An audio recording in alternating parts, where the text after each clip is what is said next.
I got this chance. What am I going to do with the rest of my life? Do I want to spend all this time in my life just to make sure that I have money? Or do I want to make every minute count and try to do something that I find rewarding, even if I don't remove the risk of not having money?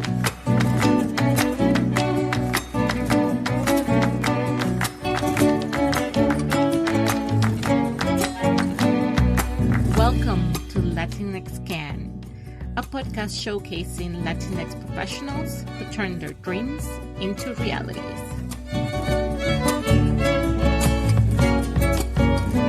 I'm your host, La Doctora Yanire Flores Delgado, and today I'm here with Dr. Andrés Vidal Gadea, a neuroethologist whose conviction to follow science despite the associated economic uncertainties led him to become a college professor. And he is here to tell you, sí se puede, my friends, sí se puede.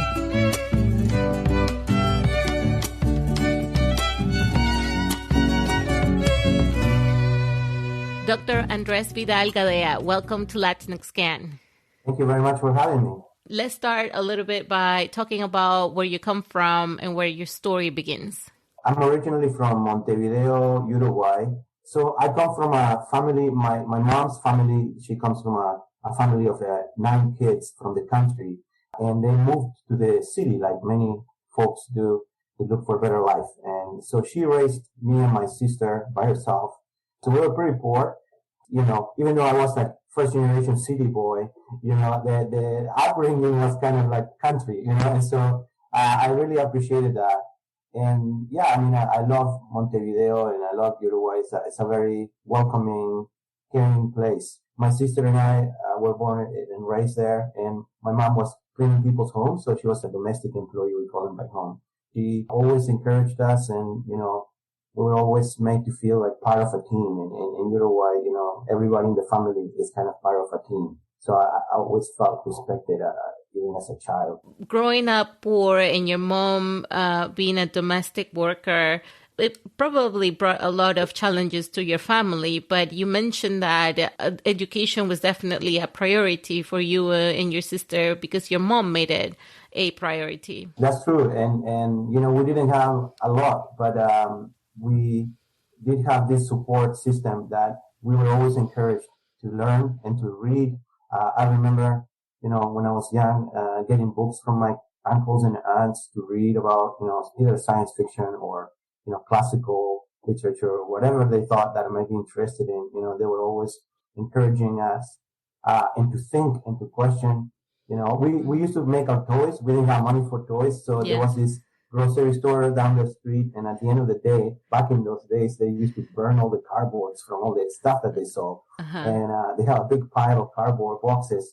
And so I used to go and grab them and then just bring them back and make toys with them, and we would play, and it was so much fun. It was like really, we just sit there, it's like, what are we going to make? And yeah, I think that even though it was poor, it was definitely, we were always, and to challenge ourselves and not to take anything for granted. And and this was back in the day during the dictatorship. So this was during the dictatorship in Uruguay. We lasted, until I was in my teens. And so I think that also was very important because, we were raised to not just accept authority, but to always look for answers and keep probing, and that's something that I think that it really stay with us as a part of our personality of just keep asking questions and trying to understand the reasons behind things. Yeah. And that's so important because, me growing as a Latina, right? Like our parents tend to be the source of authority all the time. And it's hard, when somebody asks a question out of order or something like that, they're not often happy to hear you do that. So that's a little different. Yeah, no, and we definitely got the two things, right? Like I remember distinctively, when it was time to eat spinach, I had to eat spinach whether you like it or not, as a little kid. But you could always ask why, and you can always ask, and there was always a reason, and there was always a logical reason. Now, you might not like the answer, and you still have to do your part, but there was never just because I say so, there was never that appeal to authority, which we were raised with. Now, Uruguay is also very different from a lot of places because we are very secular. It's the least religious country in all of the all of the Americas, right? So we have a very, very distinct separation of church and state. There is, most people are religious. And one of the reasons is, I think, is that people they cannot just take people's words because they are their authority. They won't accept that. They need to understand and make their own minds. And that doesn't add up a lot of the times, at least with organized religion. There's, of course, a lot of spiritual people in Uruguay, like everywhere, but they don't do so well as other places. Like if you go to Argentina, for example, or Brazil, they are very religious. The religion is part of the government there, and in Uruguay, it's been since the 20s or earlier. I think that that was not the 1920s. That the religion hasn't been part of the government or whatever. Yeah. So I think that in general, it is accepted and encouraged that as a child you need to question and you need to understand, and then you need to sacrifice sometimes.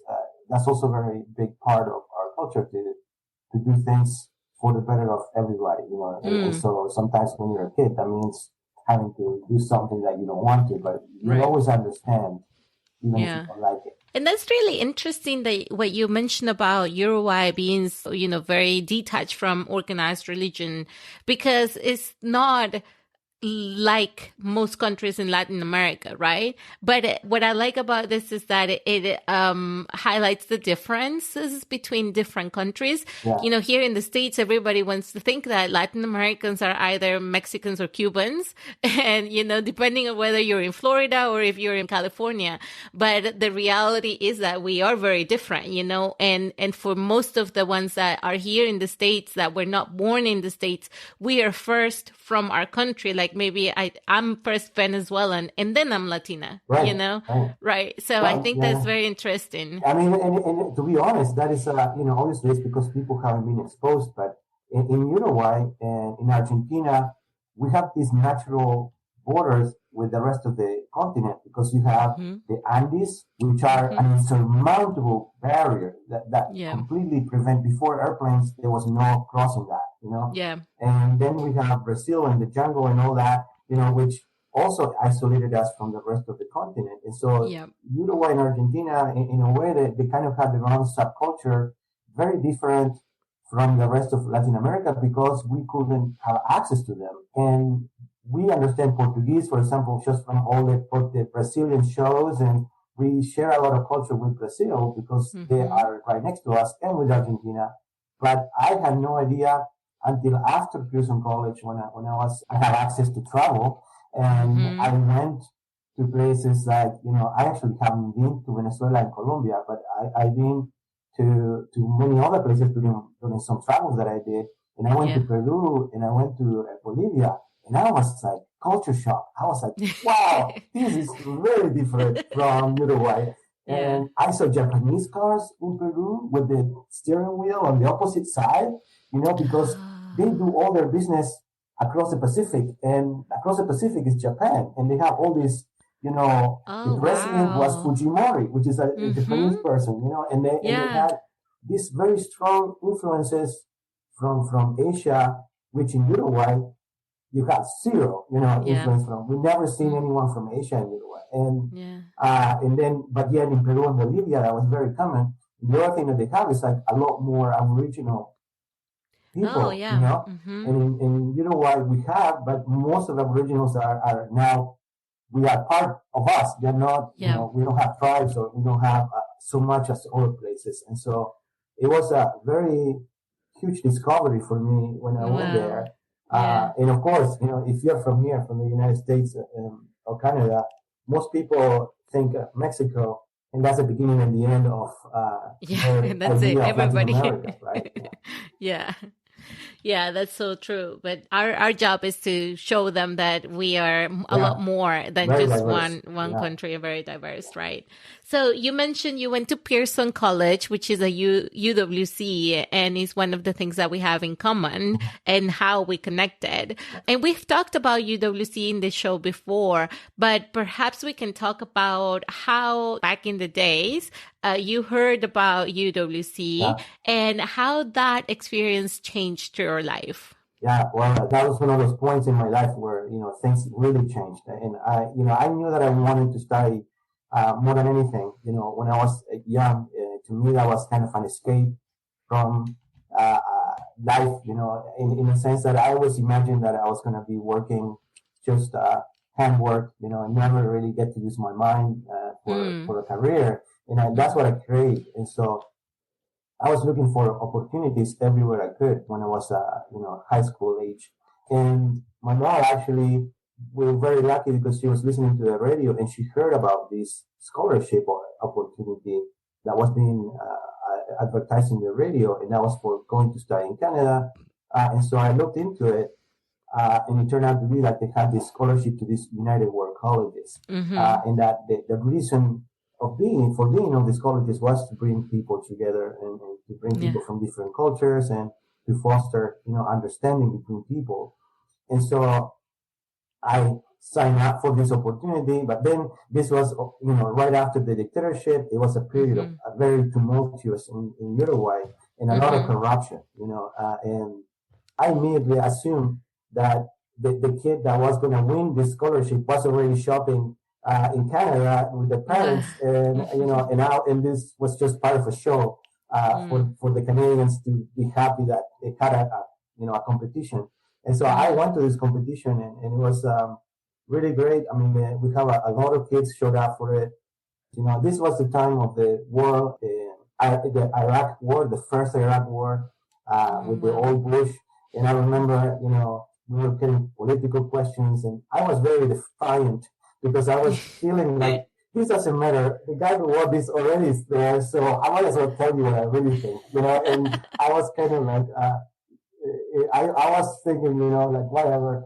But it turned out that, maybe that helped me because I wasn't trying to say whatever I thought they wanted me to say, So I wasn't giving a very Western necessarily answer to every question, but I was more like, just like in Uruguay, you try to get two sides of the coin, and try to say, okay, what do the Iraqis think about this? And anyway, so I ended up getting this opportunity to go to Canada, and it was incredible. I mean, I'm sure you remember, it's a whirlwind. You are like, 17, 18, and you show up into a place you've never been. I've never been in a plane before. I've never been outside of my country before. I've never been somewhere where they didn't speak Spanish before. Here you are, you and 200 other kids from every country in the world, and you get thrown into this college, into a room with 3 other kids from different continents, and you're all trying to, some of you know the language, but some of you are trying to figure it out. So, even trying to figure out where the bathroom is, or, what time is dinner, everything is new, right? And so that was a huge change. But so a lot of things, like learning the language while taking classes, because you had to take the International Baccalaureate, right? And so, yes, you can take English if you aren't very good at it, but the other classes are still going. So I remember reading Nietzsche, and philosophy, and being like, it was like word by word with a dictionary next to it. It was so hard. It was the hardest thing to do because, your brain is definitely not used to having to think so hard, and you get exhausted, right? Like what happened to me is that at the beginning, I mean, I had a decent foundation of English, but I still, my pronunciation was very, very bad and like a very thick accent. And I was just not used to living in English 100%, right? So my friends, I had a friend from France and one from Germany and one from Italy, and then me, right? And even though, French and Italian and Spanish, they're Romance language, I could not understand what they were trying to say in their own languages. So we really had to speak in English. But what I found that was so contrasting is that between the four of us whom spoke very different languages and we butchered English, we could understand each other really well. But if we went to talk to a person that only spoke English, they couldn't understand us. And we're like, listen, it's not that hard, okay? I know people understand me. That's happened many times. And I think there is this funny thing that happened to me one time that I was taking the ferries between the college is on an island of Vancouver, and so we often take a ferry to go to the mainland. And I remember sitting there in the ferry and watching this lady. She was from Asia. She was talking to the person that worked in the bus company that takes you to the ferry, and was asking, "Where's my suitcase?" Basically. And she was speaking English, and he was speaking English, and neither of them could understand each other. And I was just sitting there it's like, is there something wrong with both of their ears? Because I can understand both of them perfectly well. And actually, I had to go there and I translated from English to English both ways, and to get them, because they're just not used to talking with people with different accents. And that happened to me a lot. Like, it happened to me all the time where my friends, even now, I still have this strong accent. And so my friends, my wife, and all my friends that talk to me all the time, they completely become deaf to my accent. And so it sounds like just English to them. But then when we're in a group with other people, you can hear people like turning silence. It's like, what did he say? And everyone else is totally understand, it's because they're used to the accent, So you can imagine the challenge when you first get to the college. It's not just to learn English, but now you have to learn English and speak with people who are also learning English from every possible, dialect and accent. So that makes the challenge. Yeah, I mean, it was a headache for like 6 months. It was a continuous headache, right? Because you just, the only time when you got a break is when you were sleeping. And other than that, it was like you were really working hard, right? Yeah. And then in some schools, you have a stronger presence of students from Latin America than others. In my school in Eswatini, in the Kingdom of Swaziland, it was 3 people who spoke Spanish in the entire school. And so we had nobody else, which it helped because...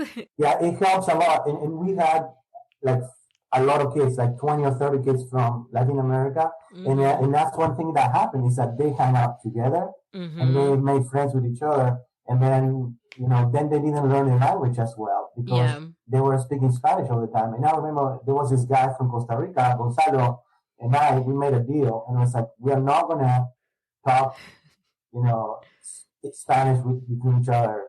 No matter what, we're going to talk English. And then if people try to switch to Spanish, we're going to discourage them because it's the only way we're going to learn the language. Yeah, it really is. Yeah. So then after UWC, you stayed in Canada and you decided to study biology. How do you get to this decision of, studying biology and also deciding to stay in Canada and not return to Uruguay? Yeah, so this is one of these things, the idea of the college that they have is that they bring these kids in, they'll, gain an understanding of world culture and all these problems, and then go home and make the world a better place, But that, of course, assumes that those kids are going home to a position of power where they can actually make these changes. And that's okay if you just want kids to attend the college who are rich kids. And a lot of times, for some countries, you get that. For some countries, some of the kids that go to college are the prince of X or, the prime minister's son or daughter or whatever, But in many countries, it's not. In probably most countries, it's just regular kids. And for me, that was very clear. When I left home, my mom looked at me and says like, hey, I did the best I could with you. I taught you everything I know. I trust you. You go and don't come back. Just do what you can, and go chase your dreams. I believe in you, and I will always believe in me. And she sent me away, Wow. and I left with that intention that I'm going to do the best I can with this opportunity. Yeah. And going home, to me, it was like going home to the same place I left. Other than now I have some great memories from the last 2 years, but my chances aren't any better. I'm still poor. I still can't get a job. I still can't go to university because I'm so poor. Because in Uruguay, university is free.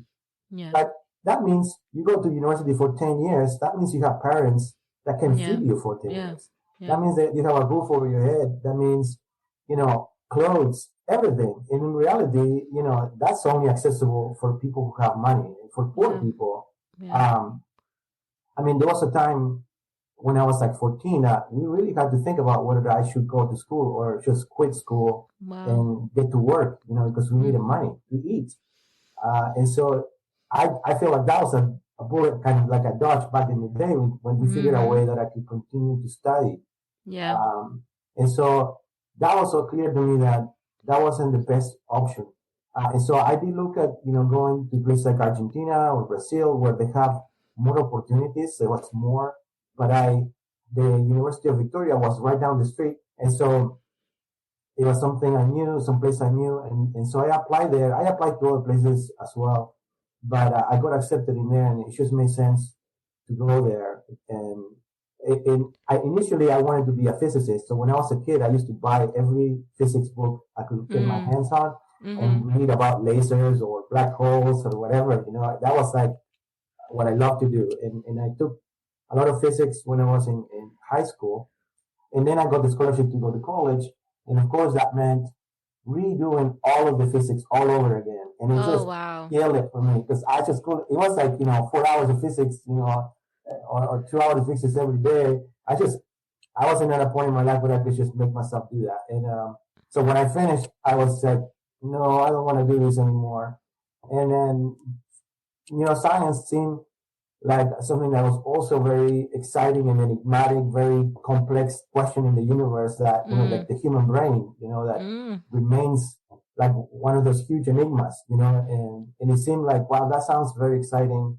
And so I decided to go that route. And this is another thing that I had to decide at that point, because I grew up poor as dirt and I didn't have money. And most of the people who live Uruguay or live poverty, they choose wealth and they choose, security. And so most people want to go into a career that they associate with money. And so being a lawyer, being a doctor, some of these careers that we know in Uruguay, that if you could choose, because they are careers that will lift you out of poverty, Yeah. Engineering, absolutely. Right? These are the things that people will decide to go because they want to make sure that they're never poor again and that to make sure that they always have money. And I was at this point, at this juncture in my life, where I had to sit there and think very, very hard, and it's like, okay, so I got this chance. What am I going to do with the rest of my life? Do I want to spend all this time in my life just to, to make sure that I have money? Or do I want to make every minute count and try to do something that I find rewarding, even if I don't remove the risk of not having money, Yeah. And I made that decision, obviously, to go a path that wasn't guaranteed. And and if you're going to choose a path that is risky, talk about, if you read my answer, talk about science, it's like you really, all you know is this, there's a very small chance you make a profit out of this decision, And, but at the same time, I felt like I had to sleep 8 hours a day, like everybody else. And I had to work at least 8 hours, like everybody else. If I can make those 8 hours into something that are rewarding and meaningful in my life, I live longer than I would have otherwise, and my life would have more meaning than if I'm doing something I hate and looking forward to the weekend or to retirement so that I'm old and I get to do what I wanted. It's like if I choose to do something I love every day of my life, it doesn't matter, what happens after. And so I chose that, but it was one of the hardest decisions for me because I just got this ticket. I think that's a really good point because even when in my family, everybody's an engineer. My mom was an engineer and my dad an engineer and my sister studied engineering as well. And both my mom and my dad come from poor backgrounds as well. And they studied engineering because it was accessible. It's what they could study for free at home. But I grew up with a house full of engineers and I thought that I was going to study engineering and I liked chemistry when I was in high school. So I said, well, chemical engineering, And so when I get to UF and I start taking classes for chemistry and chemical engineering, I think after I did, it probably was Chem 2, and then I went into organic chemistry. Somehow I realized that chemical engineering, they don't really do chemistry. They do transfer of fluids and things like that, but they don't really study chemistry. And I was like, no, that's not the part I like. I think I want to choose to go for chemistry. And I did. But then when I thought about, okay, what if I have to go back home with a chemistry degree? I said, I can't go back home. I have to find a master's or a PhD because my only future would be going back home, being a teacher at a university, being a professor. And even at home with a chemistry diploma, I couldn't do that. I couldn't be a professor. It wouldn't be enough. And so I said, my only option is to go to grad school. That's it. There's no other path here. That's what I chose. So you just have to go all the way till the end. Yeah. No, sometimes some things are like that. You make this call and then, they are big decisions sometimes. Yeah. And especially when you don't have a lot, you have to make a decision and then you have to kind of stick with it somehow. Yeah. After your biology degree in Canada at the University of Victoria, you enrolled then into a PhD program at Louisiana State University, right? So now you are making this change from Canada going into the United States. I wonder how was that experience for you like? And what advice do you have for people who may be in a similar position thinking about doing a PhD, and how do they choose the place to go, and how do they choose the university to study at? Those are great questions. And I had done a lot of research at the undergraduate level. So as soon as I started in the biology department, I kind of got myself into some labs where I could get hands-on experience and also have access to the professors there that could give me information and encourage me. And so I was pretty certain by the time I finished, because of all those years that I had of experience in the field, what I wanted to do, and so for that reason, I didn't decide to do a master's degree. Now in Canada, you have to do a master's degree if you want to do a PhD. But in the US, it's not necessary. Mm-hmm. So you can bypass that. But a master's is always recommended for people who are not 100% sure, because it's only 2 or 3 years. And in that time, you will know whether this is for you or not. And if it's not, well, you leave with a master's degree, which you can use for a lot of things. And so it's a low risk way of finding out if this is your life work. And so, but I was all in for this what I do right now. And so I decided that I wanted to be a neuroethologist. So that's people who study how the brain causes behavior. You watch somebody walk and there is something in the brain kicking when that's happening. And so then I started looking for people out there who were studying this, for professors and labs. And so I had a list of different places, and some of them, from word of mouth, people who my professors may have known, a certain number of people. Some of them from the scientific literature, because these people are out there and they are publishing papers. And so you can download the papers and read and see what they're working on.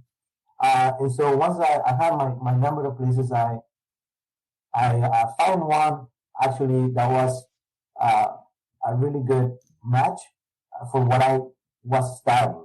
And so I contacted this person and I said, like, hey, look, this is what you're working. This is what I've been doing as an undergrad. And I think, this would be a great place for me. I didn't know at that point where I was going. I just knew this person was there. Yeah. And they were happy to take me. And after they approved me and we talked on the phone and he said, yeah, you should come. Only after that, I applied to the university. Oh, wow. I hadn't even applied, It was just done by talking, and he talked to my mentors, and now I know a little bit more now, than I knew then, right? Yeah. And so there were several things that I hadn't, considered. One of them was this person was starting his lab, and it turned out that he didn't get tenure, and so that meant that he had to leave his job. And so me and my lab mates were left by ourselves. So the last year and a half of my PhD was done with him out of the picture, which was a huge challenge. Yeah. And so now when I advise my students, I advise them to seek people whose job security is not going to risk theirs. Yeah. So either they are very early in the process and they're going to be evaluated long after you're gone, or they already passed that and they're not at risk. I also didn't look at the place that I was going to. I Googled the place, the town was called Baton Rouge in Louisiana, and I found out that it was like one of the most violent towns in the entire United States. Oh, wow. There were 4 serial killers. Wow. 4 in a town of 200,000 people in the time that I was there, including one of the biology students in my department who was murdered by a serial killer the year before I got there. No.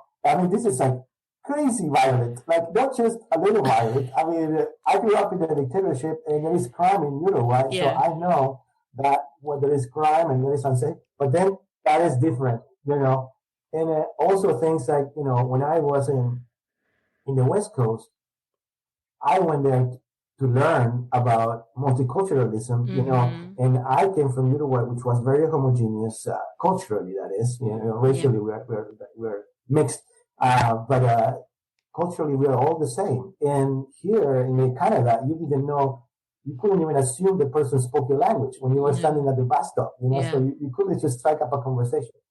And I learned a lot about multiculturalism and a lot about the limitations I had when I went to Canada, and things like, the homophobia and sexism and things like that are part of our realities that, that I had a chance to learn about when I went to Canada. And then I went from that to this town where the racial tensions that are part of this country are very much present, very much real.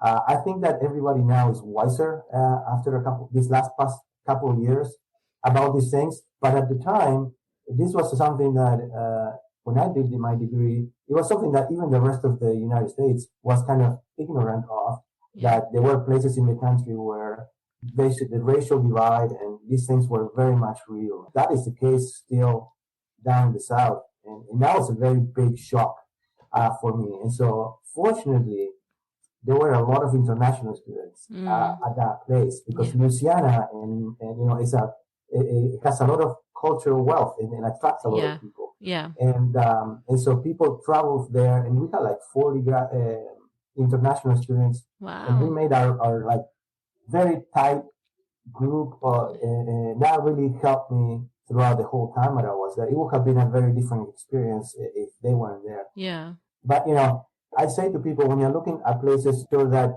the mentor is a good mentor, and look for the mentorship first and foremost, and then look for other things that may be important, like can I stand living there for a few years, or is there some problems that I may want to. Yeah, I think that's a good point, and that is something that I didn't think about when I applied to grad school. So when I applied for undergrad, I was in Switzerland for 2 years, and I was one out of 2 or 3 Latinas, right? So I really missed being with people from Latin America. And so when I chose UF, I chose it because it was a place that had a lot of influence from the Latino community and the Latinx community in the United States, right? And then when I went to grad school, I didn't think about it because I was in my bubble and I was so happy to be there that just assumed every other place was going to be like that. And I was ignorant, right, about what the United States really was like. And so I chose Texas A&M University to go for my PhD, mostly because they paid for everything, honestly. And because there was one professor whom was a very up and coming and strong presence in the polymer chemistry field. And my mentor recommended to go and work with her. So that's that. I said, I'm going to apply for Texas A&M, and when I get there, I'm going to work with Dr. Woolley, and it's going to be perfect. And they're going to pay for everything, so I don't have to worry about money. And then I got there. I landed in Austin and had to drive to College Station, Texas, which is about an hour and a half, right? I've been there many times. Yes. Yeah. And so the first thing that happened is that we drive into University Avenue, and the first thing is the Dixie Chicken, a place that has the revolving doors that you see in the Wild Wild West movies.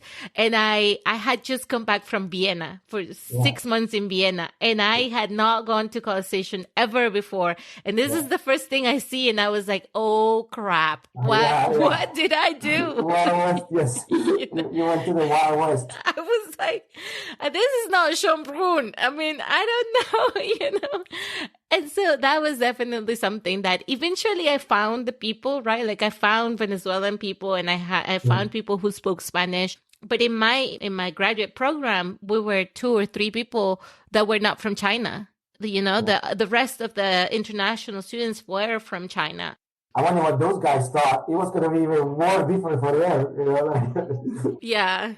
Yeah, but what I'm saying is those are definitely things that are worth thinking about. Not just the professor that you're going to work with, but also, the place that you will be at, because you're going to spend 5-6 years of your life in that place. It should be a place where you feel comfortable.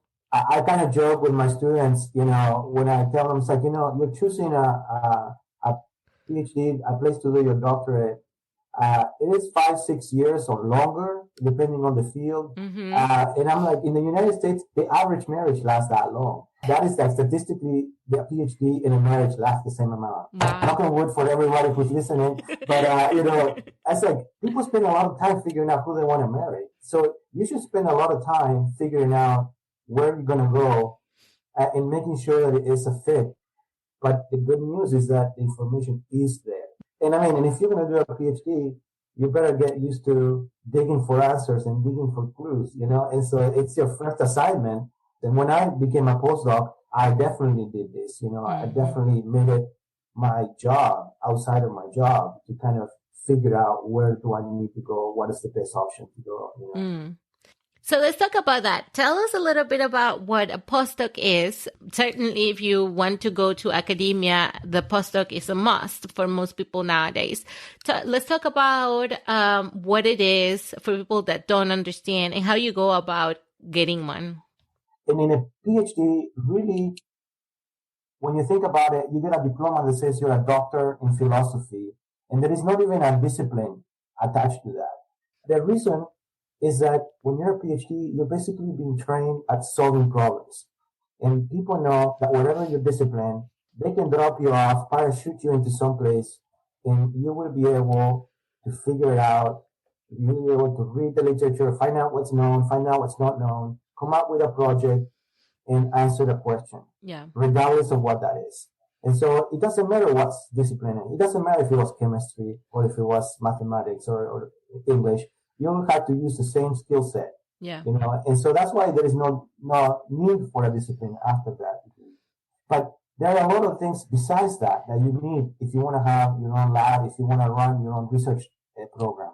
You're going to have to write competitive grants. You're going to have to manage people. Yep. You're going to have to hire and fire people. You're going to have to mentor people through all of these things. You're going to have to manage a budget, sometimes $1 million budget, and you'll be responsible for every dollar that is being spent. Yeah. And so there is a lot of things. Even more, you had to decide like a project direction for your lab, which is a multiple year thing. You had to think about often 3 or 4 different directions in terms of like the next 10 years, and you have to have these things kind of armed like a blueprint, like an architect planning all these different places. Yeah. And so you had to teach, you had to give lectures, you had to do all of these things, and none of that is really part of the training of a doctoral student. And so you learn all of that as a postdoc. And so the postdoc is a period of time after your doctorate where you work with a PI, with an investigator, and you are more like the right hand of that person, and you learn. You're part of writing grants. You're part of writing the articles, the scientific papers. You're part of mentoring. You develop new lines of research, and you get to do all of that, mentoring students and so on, in preparation for you doing it one day. And they tend to last a few years. They usually last about 3 years, and people do about 2 of them before eventually transitioning to their own labs. Yeah, so that for me, that was, I started one in England. I always wanted to live in Europe. I never meant to live in North America. My dream was to, work in Paris or Stockholm or something like that. And I got a position in England to be a postdoc there. And then my girlfriend came and decided that she hated the place. And so it was basically, well, it's nice for you, but if you want this to go someplace, it's going to have to go back to the States. And so I, not even a year on the job, I started to looking for positions here.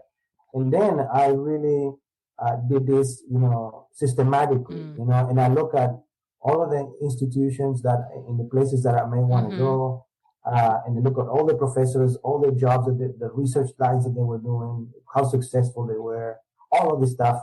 I look at the people that have been postdocs there and how many of them were successful after being there, how many of them disappeared from the map after being there.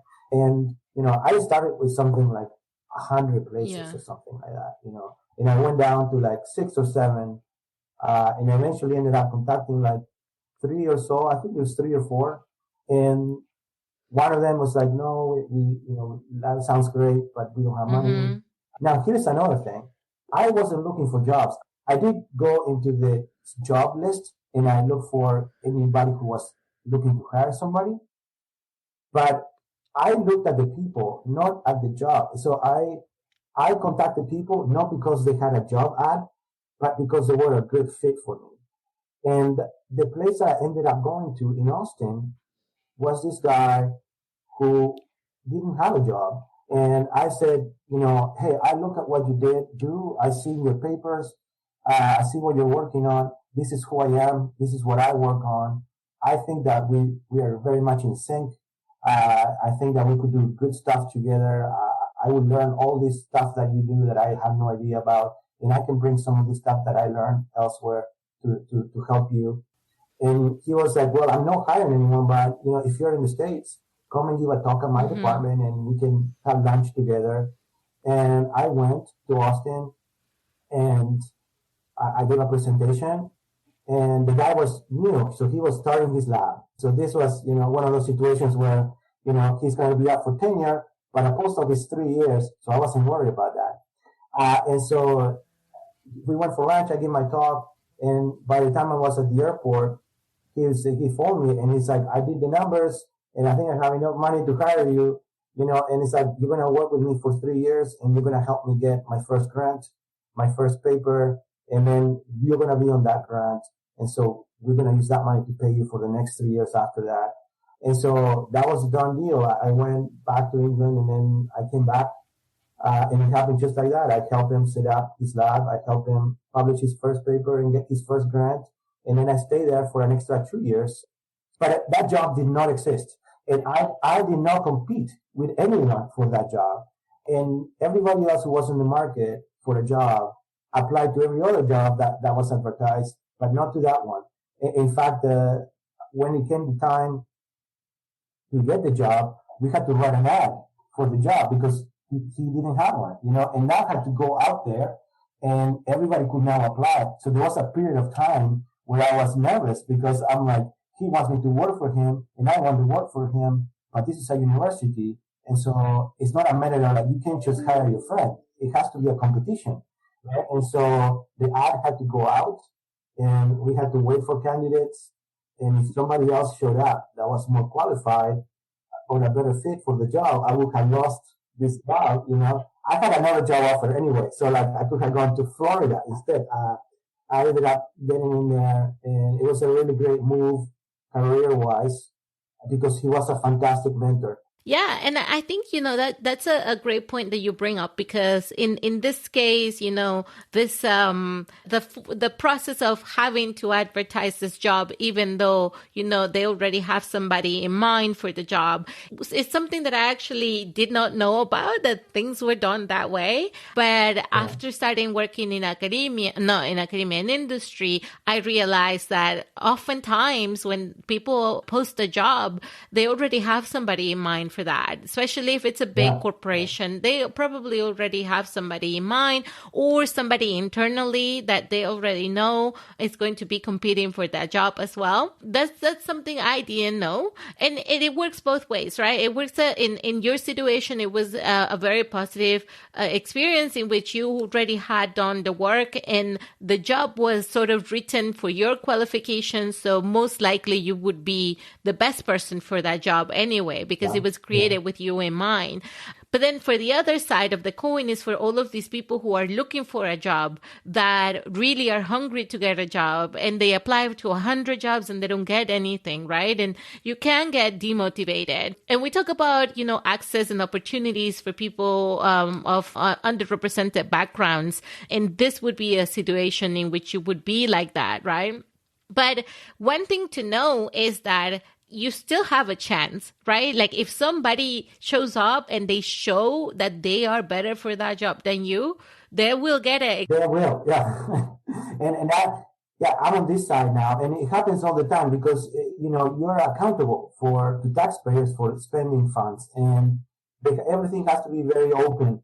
And a lot of the times jobs are made with people in mind, but if the place is a legit place, they will give the job to the best candidate. I think that the point there is that, even though, there might be somebody who is already prepared to get this job, if you get the opportunity, always show up to the fight with the willingness to fight. And also, if you don't get the job, don't get discouraged, because it might not have been because of you, but because they also had somebody already in mind to get it. I think that was hard for me to understand, but now that I understand that, it's easier to go through the process. Yeah, no, and you can't take it personal. You can't take any of it personal. When you're interacting with people, when it's very human thing to take it personal, to feel rejected at a personal level. Yeah. And you can't do that because, number one, it doesn't help you in any way, and number two, it's not true, because those people have all the problems and all the situations and all the variables that they're contending with, and they're not thinking about it from the perspective of like hurting you or rejecting you. They're thinking about their problems that they have to solve. I tried not to feel, to tell people not to feel discouraged. Now, I would say, show up ready to give your best every time, but also don't be bound by what is out there. If you only go after the things that are written, then you're only going to get those jobs and nothing else. And every place is a potential place for you to work. And it's hard to find good people in this world. And if you expose your greatness to others, you will find somebody who will see it and will find a way to get you. And that's what I took away from my search. And so then you became a professor at Illinois State University, which was your goal, going through all of these hardest years of education and training. As a professor, of course, you do research and you have your own lab, but you also have this opportunity to mentor young kids. And a lot of the kids in these universities that are first generation college students are also coming from the Latinx community. What is your advice for these students who don't have that generational knowledge from their families about what it is to go to college? How do you help them find the resources that are available to them and help them succeed? Oh, yeah, that's great. I mean, go talk to your professors. Go find professors that are receptive to you and that will open the door for you. They are there. We are here. We have our doors open in our hallway, and I always tell my students, I don't have the door open because I work better with noise in the hallway. I have it open so that you can find the door open and walk through it and sit down and talk to me. If you're a first generation student like I was, and you don't know, your parents never went to high school, never went to college, they're not going to be able to help you. They don't know what an exam or a multiple choice or any of these things are. And they haven't had to. Now, there are people there to help you. So find them, go to the class, talk to people, and it's easy. It's scary at first, but if you're the kind of kid that asks questions in class, that stays behind to ask something from your professor, go to office hours. Yeah, I tell my students, my office hours are empty. No one comes to my office hours. I tell them in class, I said, if you come to office hours, I will give this lecture in person just to you, and I will go through the whole thing so that you don't have to read it when you get home. You just get it for free, and they don't come. But when they do come, you get to know them, you get to talk with them, get to talk a little bit about what their career goals are, and you break the ice so that you have a conversation, and then they can feel comfortable talking to you. So if you're the kind of student that is shy, that's great. You can save the shyness for when you go dancing and not ask anyone to dance with you all night long and stay there.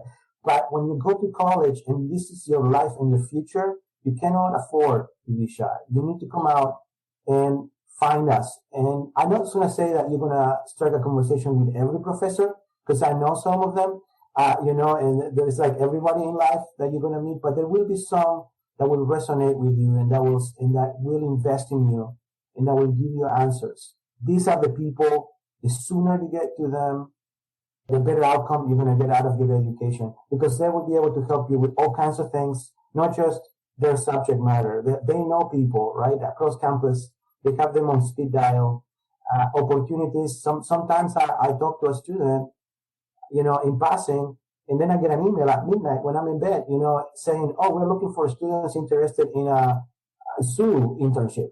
And I remember, Carl told me that he wanted to go work in the zoo. And so I send that email fast forward to that student right away, and that's because I know that this is something they care about, so that's, I would really strongly suggest that if you can formalize your interaction with people somehow, like go in a lab, go in internship somehow with these people so that they get to know you. They will invest in you. They will. People have invested in me my entire career. Even when I took time off school to go work, like the people who I work in the lab, they kept emailing me the whole time I wasn't there. To be like, hey, when are you coming back? How are things going? Stay focused, like things like that, and that's only happens because they care and you have to let them care for you. Yeah, one of the things that I had at the University of Florida, one of the first things they told us is that when you go into your lecture, at the end of the class or at the beginning, you go and introduce yourself to the professor. Make sure that even though you have 500 people in your class, they still know that you came in and you said hi and you introduced yourself. And the reason for that is that eventually, depending on what you want and whatever opportunity you will apply to, you're going to need a letter of recommendation. I write reference letters like twice every week for people who've been in my classes or in my lab. And there's 2 reference letters you will get. One is from somebody who knows you well, and one is from somebody who you somehow met someplace, and they're now relying on that acquaintance for you to say something. And so I tell, to get into med school, to get into grad school, you're going to need reference letters. But don't just go and say, hey, I took your class 5 years ago and I got an A. Can you write me a reference letter? That person is not going to be able to say anything meaningful about you. Compare that to somebody you interned with, somebody who was in my lab for 3 years, and they have publications, they have posters, they won awards. When I write reference letters for those kids, they go on for pages, and they're not opinions. They are validated with evidence. And so you do have to nourish those relationships. And that's something else that people need to learn, is that at every level, you're gonna need people to vouch for you, and people will only vouch for you when they believe in you and when they know you, and so you need to develop those relationships. And I tell them also to try to reverse engineer yourself. If you want to be a professor, if you want to be an engineer, who's an engineer out there that looks like me but 10 years older, and they are already a successful engineer? And what does this woman have that I don't have? And when did she get those things? And that makes you a kind of a plan for you to reverse engineer yourself into that successful person. And we do this all the time at every stage of your career. Yeah. And so switching gears a little, one of the things that I found interesting about you is that on your social media platforms, you have been very engaged in sharing information about the coronavirus and the pandemic that we're living. You have taken it upon yourself to share information that's validated and to try and educate the people in your community. What makes you qualified to try and educate the public and to share this information that you share on your social media platforms? That is a great question. And I can tell you right now, I wish people ask that question all the time of every post that they read online when they're making decisions. Because that's a problem that we have right now, that, everybody can have an opinion, but that doesn't mean that all the opinions are equally valid, right? Or that they're supported by evidence equally. And so I am not a physician. However, I am a scientist. And so I feel qualified to give information about science-based things. Whether the vaccine is for you or not, you can talk with your doctor. There may be a very good reason why you shouldn't have a vaccine. For example, you may be immunocompromised, and some of the folks that have some immunocompromised situations, the vaccine may not help them. Having said that, I work in molecular labs, and so I work on molecular biology, and I teach it. I teach immunology, and in general, I try to stay informed. I was sitting here looking at this pandemic and understanding enough about things to understand that this is nothing that somebody's going to save us from. We need to do it ourselves. We need to wear masks, wash hands, socially distance. And if we all did that, we could be gone out of this thing. But because we are not doing it, this thing won't end. And so I realized that I needed to step in and actually become invested in not just do science in my lab, but actually I need to put my skin out there and sometimes engage with people who feel very differently, because this is what it takes. I mean, society funds science. They pay for us to do this. And the reason for doing that is that they trust that we generate understanding that will help society. So what kind of scientists will we be if we just sat in the bleachers there saying like, oh, well, I got my N95 masks, so too bad for you guys. I would feel that would be morally reprehensible stance. And so because of that, I kind of threw myself out there, not full on, but, I try when I see the opportunity to bring some light into some situations, I try to. And I try to do that as much as a respectful way as I can, but I try to point to the understanding that we do have things that are not controversial or things that are not questioned. They are not political. They're not religious. They're not anything. They're just scientific understanding, and things like masks. I knew masks were a good thing to do at the beginning. Everybody knows this. Now, should everybody wear a mask? They weren't enough N95. So they decided, maybe let's save these masks. They are good, but let's save them for the people who are in the front lines. It's not that masks are bad. They are good, but we need them here. And so the idea of also science as that we are tackling something unknown. This is what we do in the lab all the time. Every day we go to the lab and we are fighting something. We have no idea how it works, and we have to try to learn from it. And so what we know today about the virus and how it's transmitted is different than what we knew a month ago, 2 months ago, a year ago. And the reason is people been working around the clock to learn about it, And so then we have people who's like, well, you should come out with one answer and stick to it. And it's like, no, politicians do that. Because politicians don't have to be right. They just have to be loud. In science, you have to always try to come up with the right answer at whatever cost. Even if it means that you are wrong today, tomorrow you have to say so.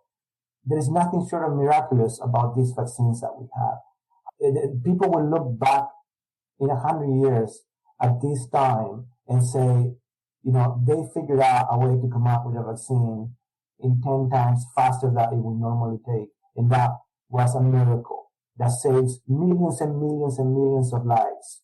So having said that, should we choose to get vaccinated? And if so, does it matter what type of vaccine I get, whether it is one of the ones that they say is 99 or 98% effective, or something like the Johnson & Johnson vaccine that might not be as effective? So my take on that is that the right vaccine for you is the vaccine that has been shown by our institutions to be safe for you, that's not going to hurt you, and also the vaccine that you can get yourself the soonest. Because one thing that people need to understand about these vaccines is that they're being tested on volunteers. And those studies take a long time because you have to put vaccine in people's arms, you have to follow them around, wait for some of them to get the virus or get sick, and then measure and do all of this stuff. It takes months. And so the people who got tested for Moderna and Pfizer vaccines, that was last year. That was before there was a UK strain, before there was a variant from the UK, or Africa, or Brazil. And so they went against the original virus. If that test was run today, those vaccines will no longer be 90 to 95% effective, right? We don't know. We may find out how effective they are once now that we're having vaccinations on everyone, right? And so there is a race between us and the virus. And there is a very simple fact that the virus is faster and more numerous than we are. Every person gets sick with this virus, makes trillions of copies of this virus, and they spill them out into the world. And every copy is an opportunity. So I say to people, if I get the virus, I become an unwitting factory. I become an R&D, research and development building for this virus to develop new, more powerful, stronger strains that we now have to deal with.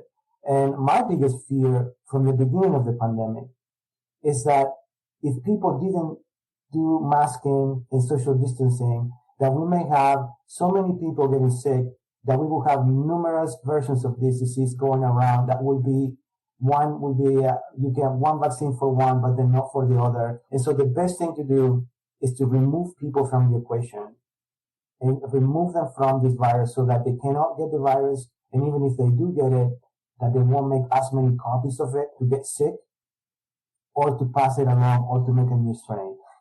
I should mention this, that all of these vaccines that we're considering, they're 100% effective at preventing people from dying from the virus and from getting really, really sick. And so if you tell me today, Andres, I have a vaccine for you, but you might still get a fever, but you won't get too sick. Or you could wait a year and I come out with something that will not even get you a fever. You know, would you risk dying from the disease in that year just to avoid a fever? You know, and so I think that's the choice that people are falsely, having in their mind. The vaccines aren't different right now, at least to what we understand. They're not very different in preventing people from dying. They're all doing a very good job at that. And that's the goal. If we can make this virus into something that is a cold, we can all go back to work on Monday because everybody has had a cold and you can tell the tale. So let's do it. The goal is to stop this disease before it gets too out of hand and before we can no longer do something about it. All of us, we need to stop it, and so people who have the vaccine need to still wear masks because even though they may not get sick, they may still make somebody else sick and they may die. My advice is that talk to your doctor, obviously, but if your choice is really delay vaccination in the hopes that you're going to get a better vaccine, this to me is a flawed reasoning because you're assuming that the virus is sitting there waiting for you to make your decision. And the virus is not waiting for you. The virus is mutating every moment. So if you can get the vaccine now, get it. It doesn't matter what vaccine it is. You will feel better 2 or 3.5 weeks after that when you get your second shot. And then you have developed your full immunity and you're going to have some peace of mind. But know that if you can get it through something controlled, it's much better than getting the virus and not knowing what you need to do to keep yourself safe. Yeah, good. Really good advice. And and that's the other thing is that we need to make sure that everybody gets the vaccine everywhere in the world, not just rich countries, but everybody out there, because every person that stays with the virus is still an opportunity for the virus to change and to come back, new. So yeah, it's definitely testing all the fault lines in our society and in our system, both at the cultural level and whether people do the right thing, and at the technological and other means. Well, Andres, thank you so much for being in the podcast with us today. Thank you. Thank you very much. It's been a pleasure to talk to you. Thank you for listening to this podcast. And if you want to put a face to the voices you just heard, you can follow us on Instagram at LatinxCan. If you have questions or feedback for us, you can email us at latinxcan@gmail.com. And if you like this episode, please leave a review. It is the quickest way to grow as a community. Once again, thank you for listening, and remember, unidos somos más.